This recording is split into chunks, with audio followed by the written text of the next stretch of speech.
Estamos recibiendo para compartir la entrevista a Ana Olivera, actual subsecretaria del Ministerio de Desarrollo Social y diputada electa. Así que a partir del 15 de febrero tendrá una banca en el nuevo Parlamento que ese día justamente entrará en funciones. Ana, bienvenida a Informe Capital y a TV Ciudad.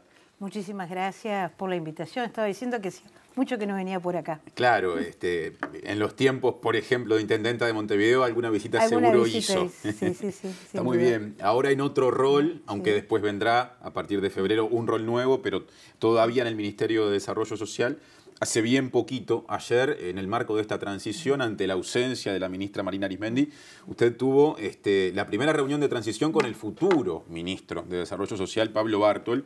Y a mí me llamó la atención una frase que recogió algún medio de prensa, no lo cito porque no recuerdo cuál fue, al final de esa reunión cuando usted dijo, lógicamente compartiendo la impresión que le generó el encuentro con Bartol, algo así como, acá no hay ningún servicio que vaya a caer el 1 de marzo. Fue categórica. ¿Qué la llevó a hacer esa afirmación? A la conversación que habíamos mantenido. En primer lugar, en la conversación que tuvimos, nosotros trasladamos el saludo de la ministra, que por motivos estrictamente personales, de un viaje previsto hace más de 6 meses, no estaba y no va a estar hasta el 28 de diciembre. O sea que en enero la transición continuará con la ministra.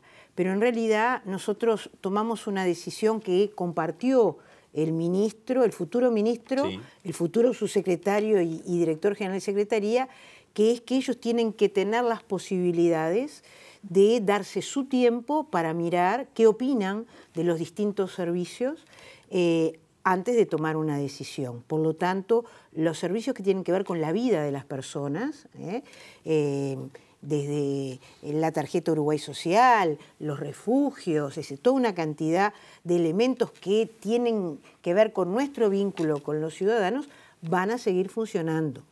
Es decir, nosotros dejamos todo para que sigan funcionando. Y al futuro ministro le pareció correcto esta decisión. A su vez nosotros le dijimos con mucha franqueza, hay algunas otras cosas que nosotros no podemos dejarlas prontas porque son más de rectoría, de política pública. Por ejemplo, el 8 de marzo no lo puede planificar, no lo podemos planificar desde el ministerio saliente. Ajá. Es decir, la nueva dirección del instituto tendrá que pensar de mujeres en este caso, pero y mujeres es un instituto del Ministerio de Desarrollo Social. Lo pusimos como ejemplo de que una cosa son los servicios. Había alguna preocupación respecto a si estábamos licitando o no estábamos licitando, y nosotros dijimos, nosotros dejamos las licitaciones prontas, que no quiere decir que tengan obligatoriedad con esas licitaciones que nosotros dejamos de adjudicar las licitaciones. Pero supongamos, en mayo, en realidad, en general, comienza, todos los mayos, comienza la multiplicación de servicios previo al invierno en relación a las personas en situación de calle. Sí. Bueno, para tener esos servicios en mayo, yo tengo que empezar el proceso licitatorio ahora. En ese equipo que viene Armando Castendebat, conoce bastante de gestión, por lo tanto, sabe cuánto demora un proceso de una licitación pública, pasando por todos los controles que la misma debe pasar. Por lo tanto, yo hago el proceso licitatorio, de manera que en mayo, es decir, esto esté. Si no quieren adjudicarlo, tienen tiempo para analizar. Tiempo y derecho sin que eso genere problemas. Sin que eso genere ningún tipo de problema. Y entregamos un listado de aquellas cosas que continúan porque ya venían y de otras que está en proceso, pero que ellos podrán tomar sus decisiones. Ana, es la segunda vez que a usted le toca estar en el Ministerio de Desarrollo Social. Era muy distinta la situación del país y del MIDES, nuevo como institución, aparte como ministerio en 2005. Esta es la tercera gestión del Frente Amplio. Se está completando el tercer periodo entero del MIDES como ministerio funcionando. ¿Por qué será recordada la gestión que está terminando en esa cartera en particular, si usted tuviera que tomar lo principal actuado en estos 5 años?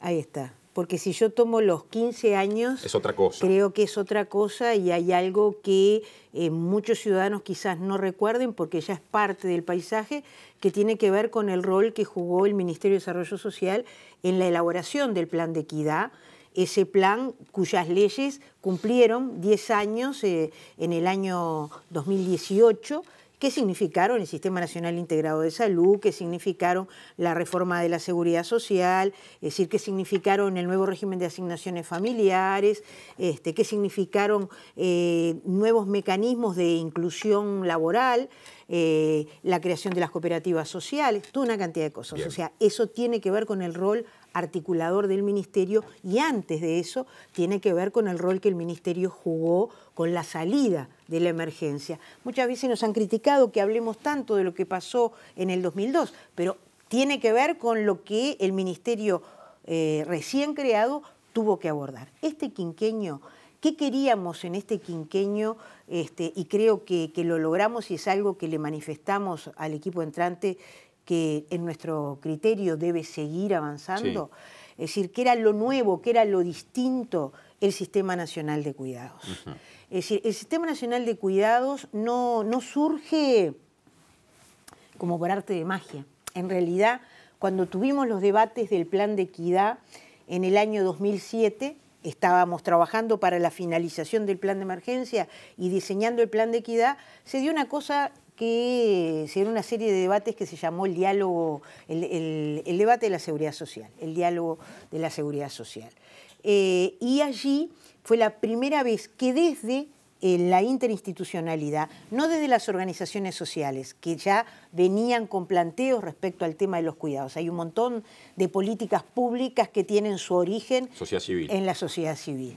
Es decir, las políticas de género, políticas hacia las personas con discapacidad, hay muchísimas cosas que concretó la institucionalidad, pero que venían de antes. Aquí la sociedad civil plantea estos temas, se hace el debate, pero en el marco de todo lo que significaba el Plan de Equidad del punto de vista de definiciones presupuestales, es decir, cada medida que tomábamos, imagínense lo que significa que las personas pasaran de jubilarse con 35 años de trabajo a 30. Eso implicó que una cantidad enorme de personas pudieran hacerlo, sí. Pero que a su vez una mujer pudiera, para jubilarse, reconocer, que se le reconociera un año por hijo para hacerlo.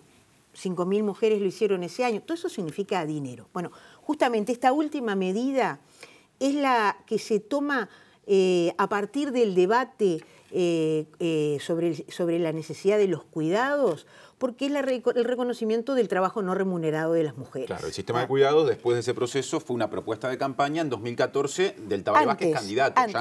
Antes, le cuento. Nosotros, como hacemos siempre, como también lo hacemos hoy, es decir, dejábamos cuáles eran nuestras impresiones, por dónde se debía seguir. Por lo tanto, en lo que dejamos al nuevo gobierno, y en aquel momento me lo dejaba a mí misma, porque yo iba a ser la ministra en el segundo periodo. Claro. Después fui la intendenta. La candidatura a la intendencia cambió esos planes. Cambió esos planes, pero había quedado definido el sistema de cuidados como un elemento a implementar.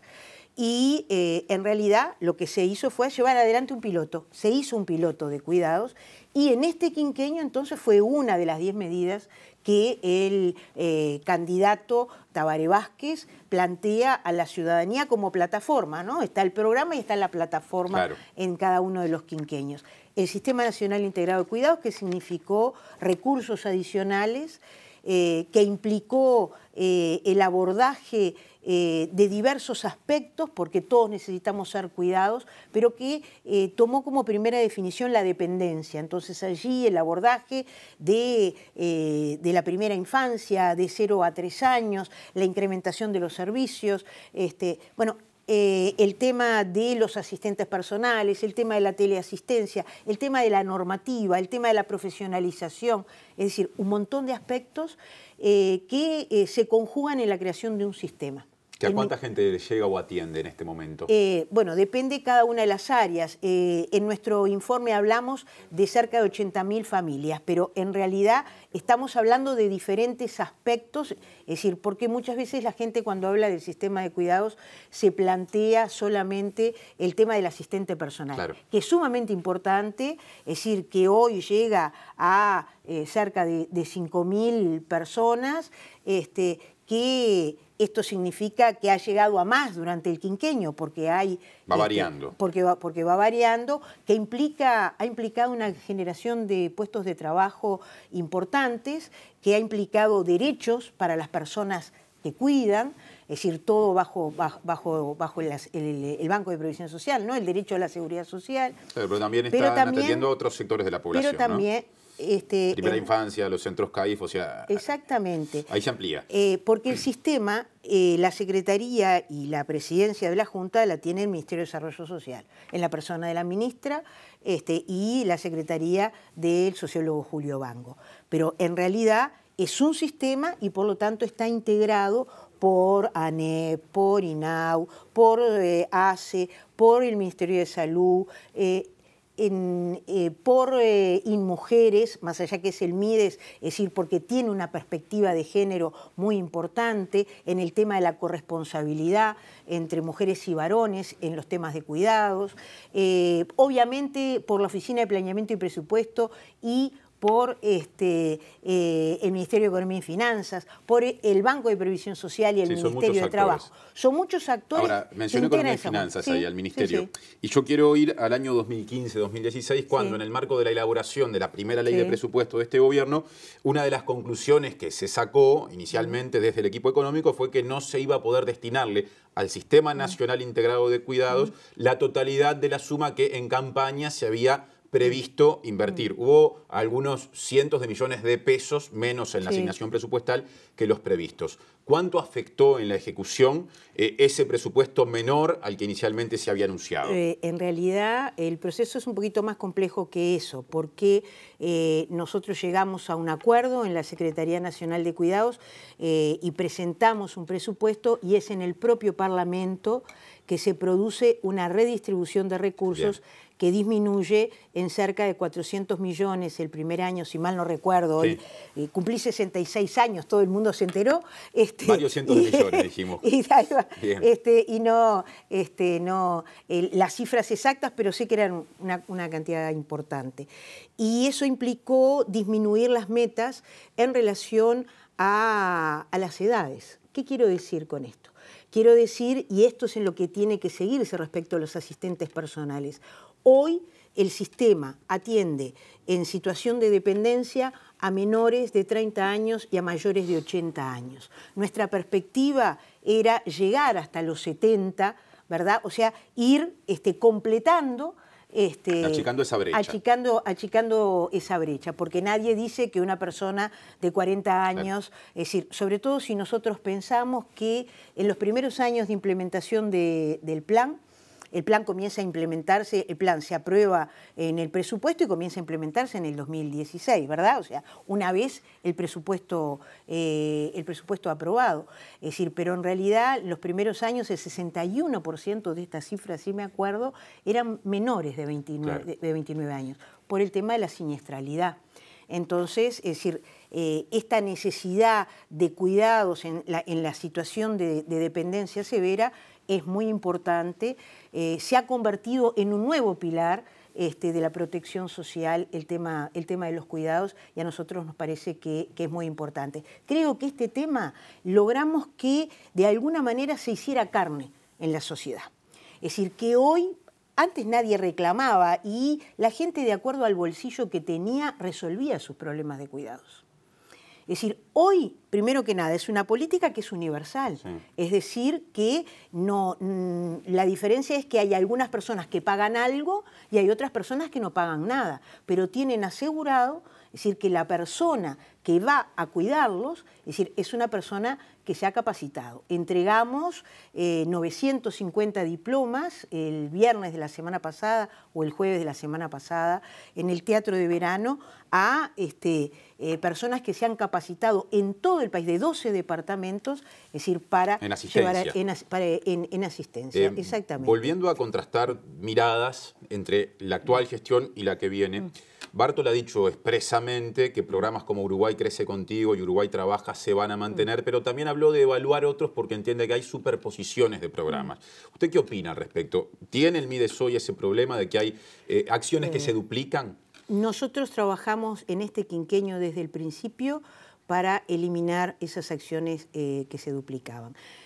Quiero hacer como vamos a hablar de Uruguay Crece Contigo, quiero señalar que otro de los aspectos sustantivos del Sistema Nacional Integrado de Cuidado fue esto de la primera infancia y significó la inversión en primera infancia más importante de la historia del país, con el crecimiento en diversas modalidades de atención de 0 a 3 años, tanto en los jardines de ANEP como en el Plan CAIF, como en otras modalidades nuevas, de acuerdos con empresas, de llegar a los lugares más increíbles con casas comunitarias de cuidados, más increíbles no, en lugares con poca población, pero que sí requerían tener esa asistencia. Estoy pensando en Estación Cufré, donde hay 13 niños, es decir, que están allí atendidos por personas capacitadas. Volviendo a lo que se me estaba planteando, en realidad el Ministerio de Desarrollo Social en este quinquenio asume 3 programas que no se desarrollaban todos en el Ministerio de Desarrollo Social.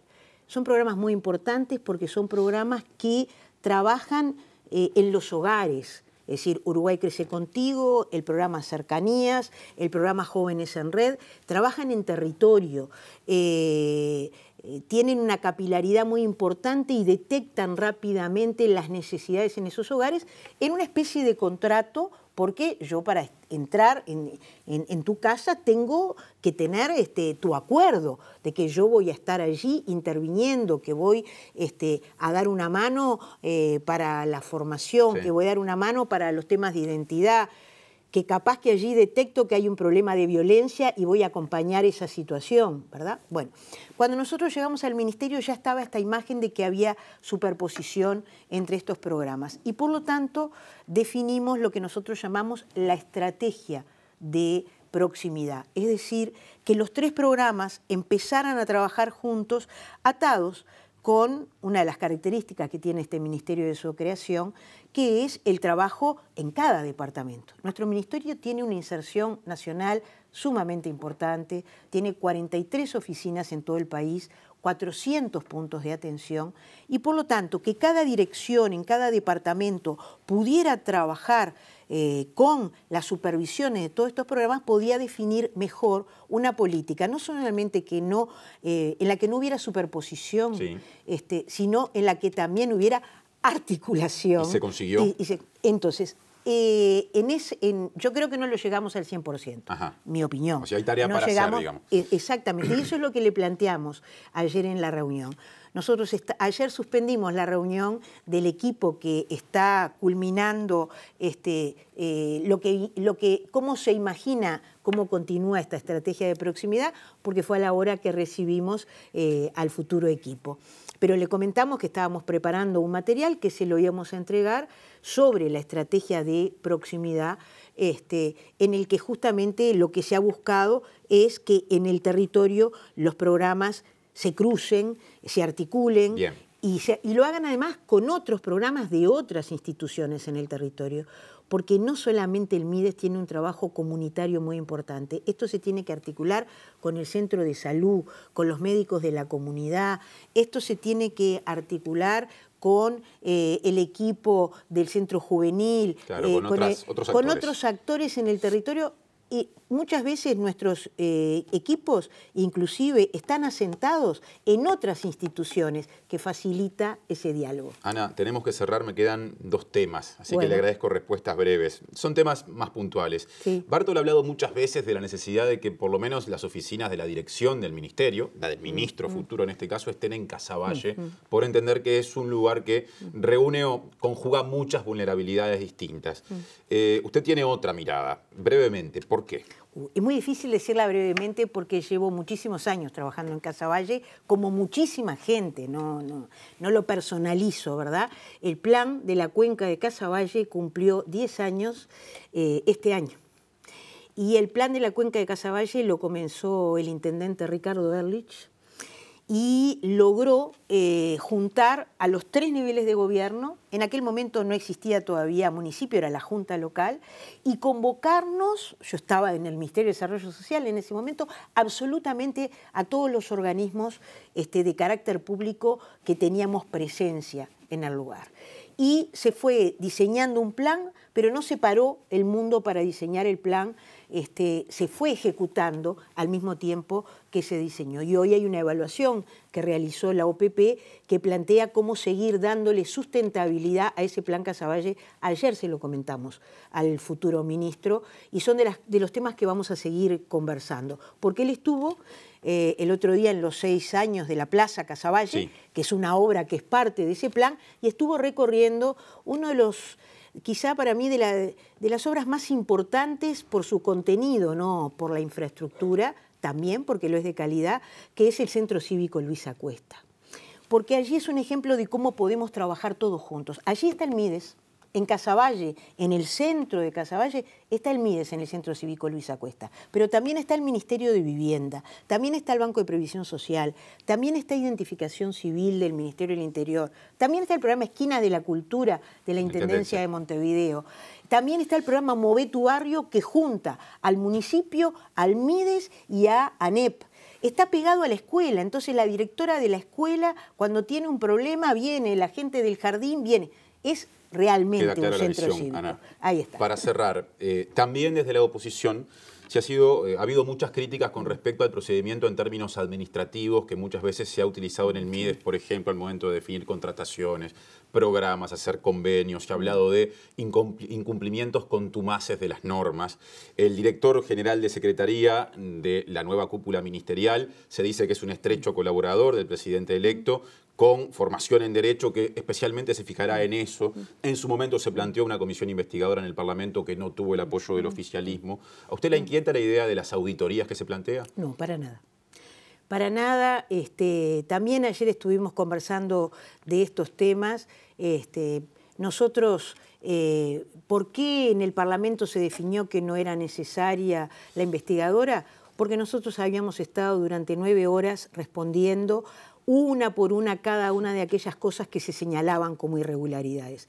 Y pudimos demostrar que el Tribunal de Cuentas te observe algo no significa que es ilegal lo que estás haciendo. Y no es ilegal que tú reiteres el gasto para cumplir un servicio con la ciudadanía. Lo mejor no sería evitar la observación. Exactamente. ¿Y qué es lo que el Ministerio ha hecho? ¿Qué es lo que ha hecho el Ministerio en este tiempo? Cada vez que se produce una observación, hablar con el Tribunal de Cuentas, buscar generar procedimientos en conjunto. Doy un ejemplo muy claro que cada tanto vuelve, el tema del pago de boletos a jóvenes por parte del Ministerio de Desarrollo Social.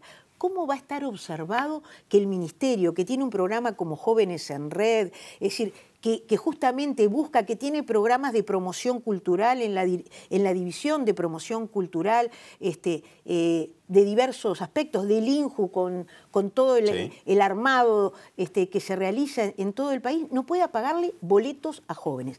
Cuando se hizo la observación, primero no se observaba, después lo observaron.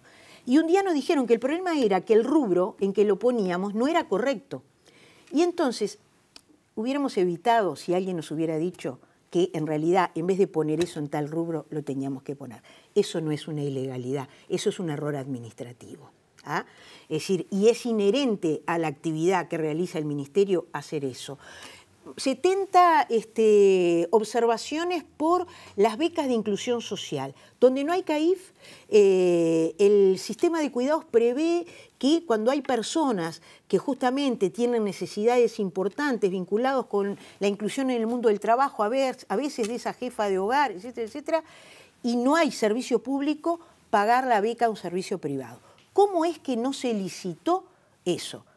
¿Cómo yo voy a licitar? Y entonces hay 70 expedientes que son observados porque son 70 centros de educación inicial. ¿Por qué? Porque yo voy a buscar el centro de educación inicial más cercano a la persona para darle la beca. Queda claro el concepto, Ana. Gracias por la visita a TV Ciudad y hasta la próxima, quizás ya en el rol de diputada en pleno ejercicio de la tarea después del 15 de febrero, porque fue electa diputada por Montevideo por el Partido Comunista del Uruguay. Hasta entonces. Hasta entonces, muchas gracias, y usted sabe que yo no soy breve. Pero hicimos lo posible porque lo fuera y se agradece el esfuerzo.